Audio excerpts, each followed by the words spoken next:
২১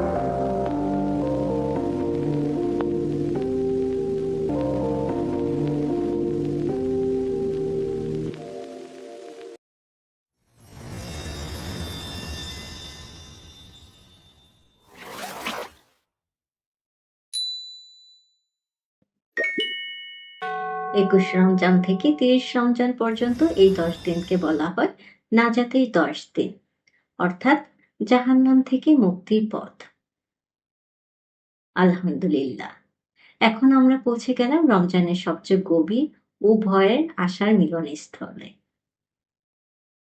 রহমতের দশকে আমরা নিজেকে গড়েছি, মাগফিরাতের দশকে আমরা নিজেকে ধুয়েছি, আর নাজাতের দশকে আমরা চাই নিজেকে বাঁচাতে। নাজাত মানে শুধু শাস্তি থেকে রেহাই নয়, নাজাত মানে এমন জীবন যেটা আল্লাহর দিকে টানে আর জাহান্নাম থেকে দূরে রাখে।